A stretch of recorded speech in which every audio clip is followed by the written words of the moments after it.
up, everybody? My name is James D. Fiore, and this is Blackballed. We have a doubleheader today. We will have at 9 o'clock Casual Friday, the triumphant return of Casual Friday. This is a big show. We have Dean Blundell, Spenny, and Douglas Connors from the Eager Beaver podcast. And we are going to discuss maybe serious subjects in a casual manner, which is what we do on Casual Friday. But first, a friend of the show is here, and she does need no introduction, and therefore I will not give her one. Her name is Caryma Sa'd. Caryma, how are you? Hi, I forfeited my introduction. Did you really? Yeah, well, listen, yes. Some people, you don't need to do the introduction. You've been on the show a billion times, and we love having you. I wanted to, there's so much going on, and I look at your feed sometimes, and it's kind of both a glimpse to what's happening that's current, that we all kind of talk about, but also your gonzo journalism and the way that you document things and the ongoing issues that you have to deal with because of how you do your work. I'm a big admirer of it. You wrote a piece for Crier recently, and it says, Safer in a Viper's Pit, the new chapter in my disturbing saga of online and real-world harassment. I'm going to read an excerpt. It's kind of the beginning, and then I want you to sort of take over and give us the background, the context, and what you specifically are dealing with. It starts like this. I can't see the words because it's because my live thing.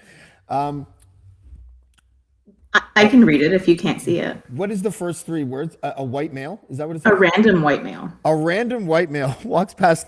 It almost sounds like a joke. A random white male walks past a demonstration in progress. What does he find? No, a random white male walks past a demonstration in progress. He stops, exchanges terse words with the protesters, digs up a loosely sealed can of paint he's carrying in a shopping bag, and pitches its contents onto the demonstrators. The bulk of the paint lands on a black woman, prompting accusations of racism. A video that goes viral shortly afterwards is offered up as evidence. Although the clip doesn't show what precipitated the incident or any possible justification for the assault, it clearly captures the moment the paint is thrown. Within a couple of days of outcry, the man is charged with assault. The woman appears to be unharmed and vindicated by the police charges. Since the incident involved violence at a local protest, I decided to go by the scene the following morning. Imagine my surprise when I spot the actual paint can used in the assault, discarded by the curbside. Take it away from there because it really gets both interesting and kind of scary at the same time. So, I like I said, I was interested in this because it was a local protest and it involved a couple of characters who have shown up at other events I've covered. And the reaction to me looking into it was hostile because these individuals don't like my reporting or my work. And from there, I sort of go down this path of, well, what happened and what was law enforcement's role? And it turned out that there were a couple of arrests the day of the incident, but not of the guy who threw the paint, of people who allegedly assaulted him. And this is based on the paint thrower's word, right? So, I look into it, I contact Toronto police, and in finding out the names of the people who got arrested, I'm Googling and just sort of trying to figure out who's who, and one of them ends up solving a mystery of my own that I've been grappling with since January in an intense way, but even prior to that. It turned out to be someone who has been harassing me online and in person since July of 2021. And the picture of the guy is enough for me to want to buy you a bodyguard. I think this is him, right? This is the dude. The hairy tarantula owner, apparently, and an aptly named store. And it's kind of funny that it's a comic book store because, even in referring to this particular subset of protesters, I've used the term Antifo, which is a play on a portmanteau of Antifa and Like faux. FAUX. FAUX, Not exactly. not to be not to be confused with the soup. No, not like the delicious soup. Nothing Which delicious is more like about this. Antifo, I think. I don't have a grasp on the Vietnamese pronunciation. But in any event, yeah, and I call them that because there's an element of cosplay to their form of activism. It's very performative. It's very black and white, good guy, bad guy. We are the guardians, the defenders. And the fact that this person happens to be associated with a fairly iconic comic book store in Toronto was just, it's beautiful irony. It's pretty rare that someone that clearly was the star of a dark novel now owns a comic book store. Like that's amazing. Now listen, what have you been able to glean from your experiences and with dealing with, because you've dealt with the full spectrum of lunatics. Is there a difference in style between how the far right comes at you and how the far left, and I use far left almost facetiously because I don't know, actually maybe both sides that attack you, I don't know what their belief systems are, or if they have any, or if it is cosplay, because you'd think that they'd be passionate about something. That lady whose name I always forget that yells and screams at you all the time outside of the drag queen story time or whatever, clearly she believes, I guess, that she's a product of the left, but she is clearly narcissistic and she just wants to be seen doing what she's doing. And I don't have a psychology degree or anything, but that's my instinct when I look at her. And I think I have a pretty good instinct for this kind of stuff. So what is the difference between the two? It's a very, very good question. So I think that there is a fair degree of overlap in tactics, which may surprise people, but that's been my experience overall. There's a commitment to, I wouldn't say values, because the values that either extreme profess to uphold aren't really reflected in their actions. There's, I would say, a high degree of groupthink and sort of cohesion as far as us versus them, insiders versus outsiders. If you are not with us, you are against us and therefore a target. And so I've experienced that from both sides. Mm-hmm. If we are talking about kind of the ideological camp that they, would self-identify with, I suppose, I think that the far right tends to be a bit more blunt force, if I can put it that way. And it's just a bit more crude. And to me, it rolls off my shoulders a bit easier because it's like the criticism or the attacks are so stupid.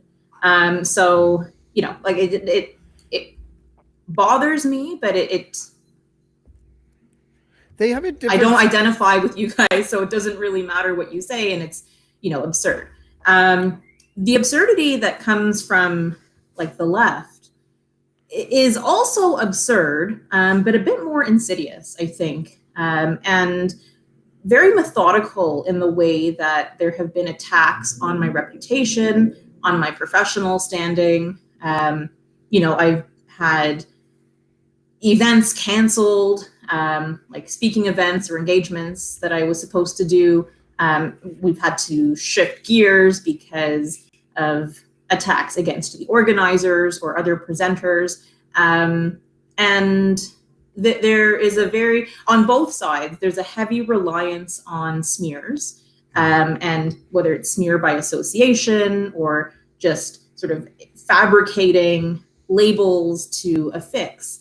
But the ones that are thrown at me from the left, even though they are themselves absurd,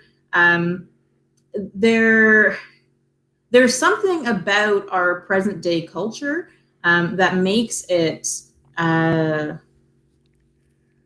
almost an existential threat, especially for someone like me whose livelihood depends on having a solid reputation.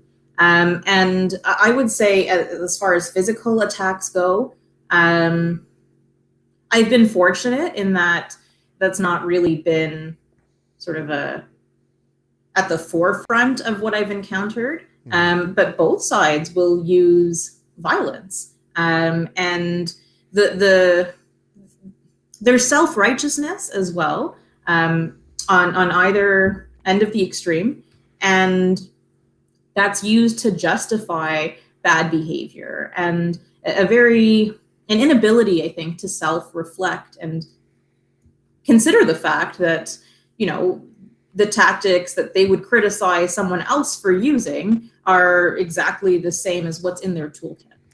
Yeah, I would agree with that assessment. And there are different, because I deal with not in the same way that you deal with, because you're on the ground, but the stuff that I write, or when I interview Max Bernier, for example, or something like that. Like the shrapnel that I get hit with is interesting. I find that, maybe you can correct me if I'm wrong, but I find and we're talking about, when we generalize here, we're talking about like the lunatics on either side. We're not talking about just general lefties and conservatives or whatever. But so the lunatics on either side, I do find the right to be more comprised of, people I would call them blowhards or something, and the left I would describe, like the lunatics on the left, I would describe as narcissistic.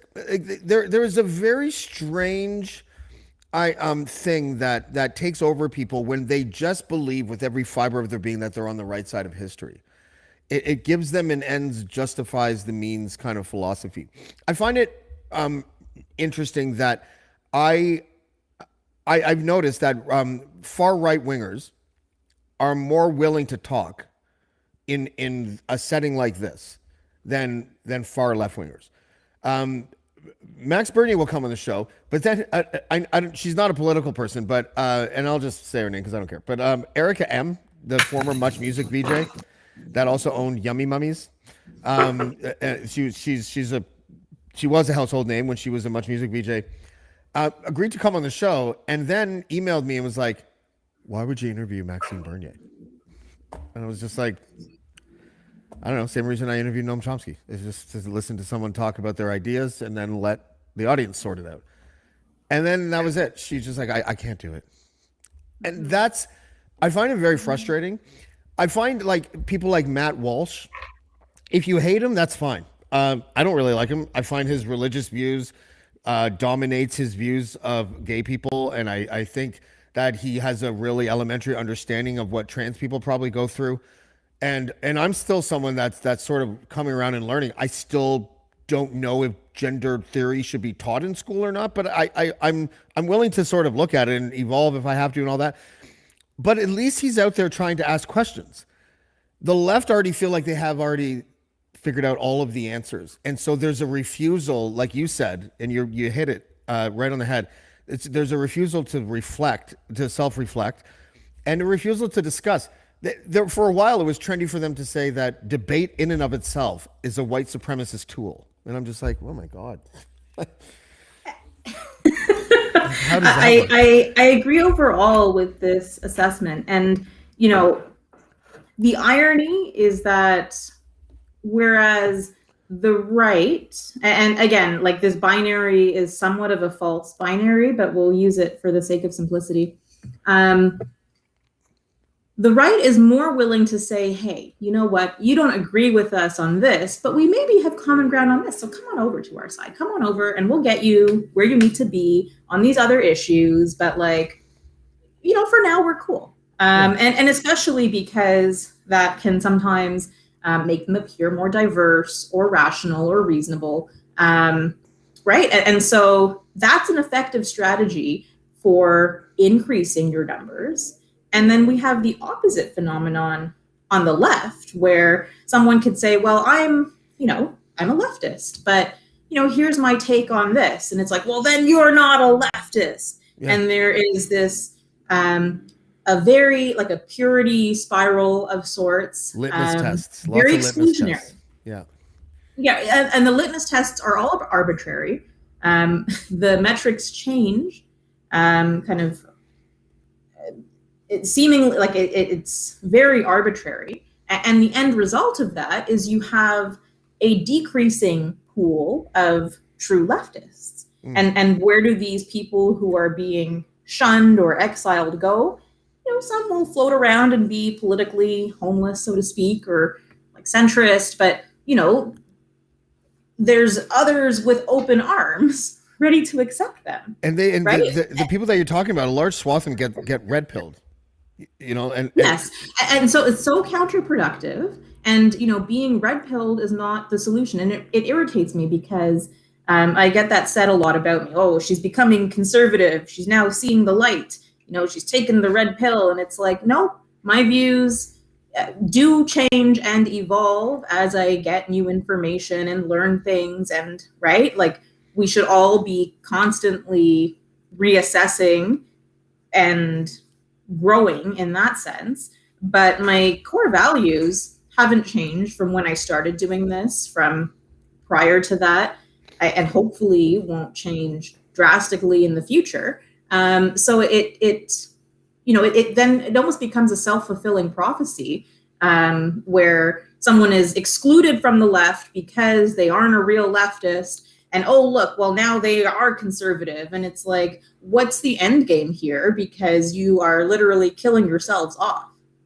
Yeah, there's a lot of demands that people make. Well, listen, you come on the show. We're not ending the show yet. But the next time that you come on, I want an update on all this kind of stuff, because it must be really crazy to be harassed by Willie Nelson's bastard. I just don't know how you put up with it. I think it's really disheartening. He's really scary looking. Like, honestly, like listen, he's white, so I guess I'm allowed to like say bad things about him, but he looks like Santa did too much meth and Christmas is now canceled. Like, that is. Listen, the very first time I met this person, it was him approaching me aggressively with a camera, and I have no problem being filmed in public at a rally. It's part of the territory. But the tone of voice and the substance of what was being said, he was calling me a Nazi goof, a scooter cow, like,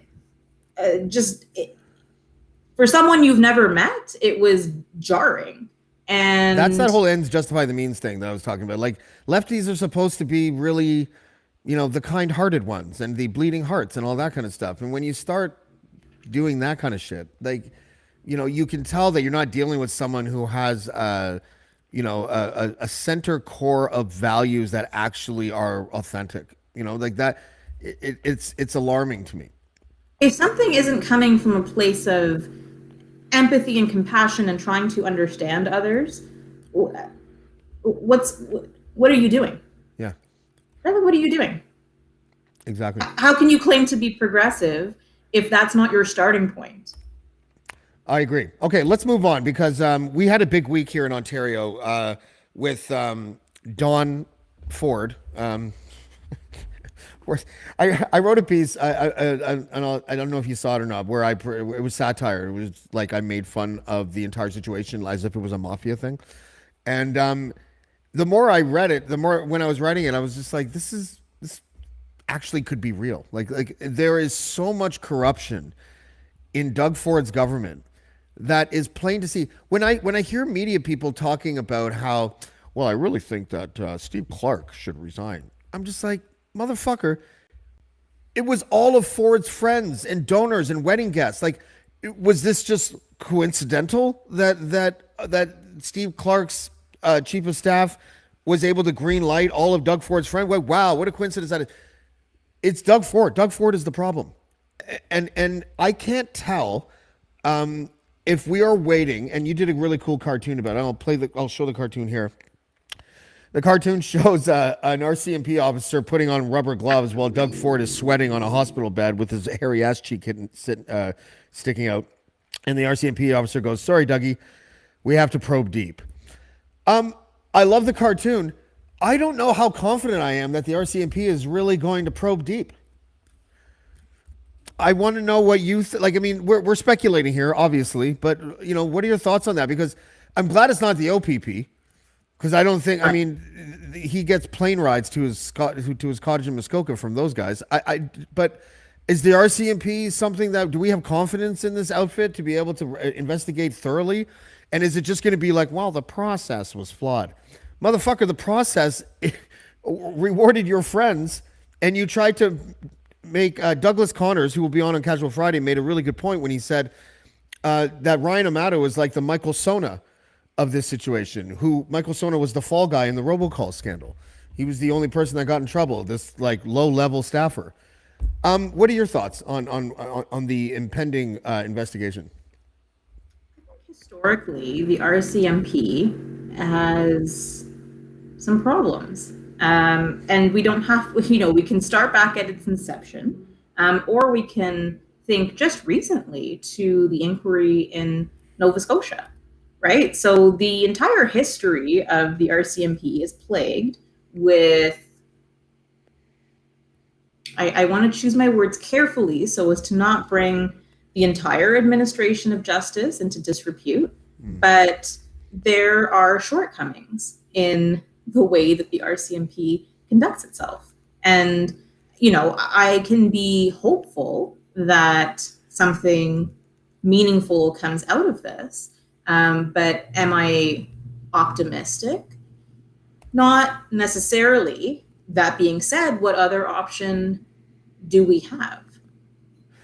Yeah, I agree with that assessment. I also, it's a mystery to me why, in the age of everything gets caught on camera, or everything kind of like it's really hard to keep secrets these days. Like the internet, just like so we know so much about this scandal, but sometimes it feels like the more we know, the less likely anyone's going to be held accountable. And I don't understand. It's like a paradox, and I don't really understand why it's like that. It's sort of like how the people that get caught on camera saying or doing things, it just goes away. It's almost like we get filled with so much other information that it flushes the other information out, and we just never do anything about it because there's always something coming at us. Is this something that that sociologists know about? Like, or am I just completely tripping?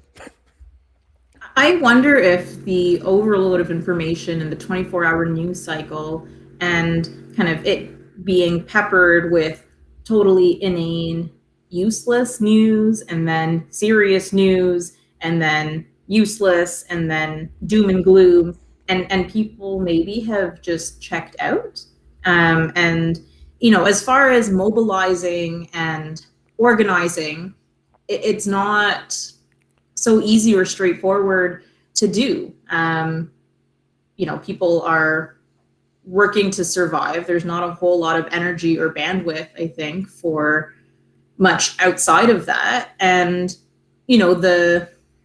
the institutions that are supposed to sort of be operating independently, and the checks and balances and the respect for democratic norms, there's an erosion of all of those things. So I think that, I sense an overall feeling of sort of helplessness and throw hands up, and, it is what it is. What can we do as we continue to slide downward? That all sounds bleak, but I see, if I'm to find sort of a positive point, it seems that the media, for the first time in a while, is pushing back fairly aggressively on this greenbelt stuff, and not just moving on to the next story, or, hey, look, Doug Ford didn't know how to use a laptop, isn't that cute and quaint, right? Like, for Yeah. so if we can keep some of that pressure up, maybe it gets people roused. So there's, a sliver of hope there. Does there need to be some sort of regulations and revamping of however the conflict of interest laws as written exist right now? So, like, if someone like a Doug Ford is elected to office, that there are people that own companies that he's buddies with, that it's clearly established that they have personal relations with, that are like blacklisted on like publicly made aware that they are blacklisted? Because I remember when it used to be just the potential propriety of a conflict of interest was enough for people to be like, sorry dude, I can't work with you. I'm now the premier. You went to my daughter's wedding. How would it look? Does there need to be some sort of revamping of conflict of interest laws in this province, and maybe in the country, in other provinces as well, in order to address that head on? I think what's missing is a lack of integrity on the part of our politicians. And, it's not that the black letter law isn't sufficient, I don't think. Although if something can be beefed up, I'm not so familiar with it that I can point out what precise changes I would make. But the lack of integrity is what allows someone to just blow past the apprehension of bias, the possible actual existence of bias or conflict, to just line his own pockets, his friends' pockets. And how do we change that culture? I think we have to. It's hard in a democracy because we are relying on voters to be informed and make good choices, but our turnout is quite low, and people are easily swayed by false promises and the cult of personality. So that, I think, is endemic to democratic systems, but I'm not suggesting we abolish democracy. I just think that I'm suggesting we abolish lobbying. Yeah, lobbying is a big part of it. And then we think like where lobbyists end up themselves as politicians, right? In a fairly short turnover, like it's messy. And another thing that, the nepotism in politics, right? Where it becomes a family job, or like Steve Clark's daughter, I believe, is the new or the present press secretary for the premier. So it's just all of this cross pollination, and that's why it's so tightly knit, because there's likely overlapping interests. I actually got a message, because I think that Clark's daughter being the press secretary was false. So there's a senator, a sitting senator, and I happen to know his chief of staff. And I tweeted something that said, let me get this straight. Steve Clark's daughter is Ivana Yellick. So that isn't true. But what she said is Clark's daughter works in the premier's office, but not as a press secretary. She says, I don't recall her title, but that's not it. But I believe Ryan Amato, Clark's now former chief of staff, may have been his daughter's boyfriend. So that Ivana is now the no, she's the chief of staff, is she not? I don't know. I actually do confuse their titles, and whenever I write a caption, I always have to Google it. So I don't want to say anything that's inaccurate. But the point I think that we can both agree on is there's a lot of yes, that's the word. Yeah, and it's really a shame, because I mean I hear what you're saying, that the politicians need integrity. I wouldn't hold my breath that you're going to find a lot of politicians with a ton of integrity. Backbenchers probably have some integrity, but it feels like once you get to the trough, it's only a matter of time before scandals break. Like, it's in order to be elected, right? You have to have a particular type of personality and be a particular type of person, right? And that's especially in a party system. So we are weeding out potentially good leaders because maybe they're not sufficiently charismatic to do the door-to-door sort of door knocking, right? Or maybe they are too principled and therefore not an ideal candidate for a party because they require some level of deference, right? So there's features of our system that actually are barriers to good people entering, right? And even if we think about the compensation structure, and who can afford to run as a candidate, who can, it's not that it's not a well-paying job, but certainly it's one that, if it's done properly, takes a lot of time and comes with a toll, not just of being in the public light, but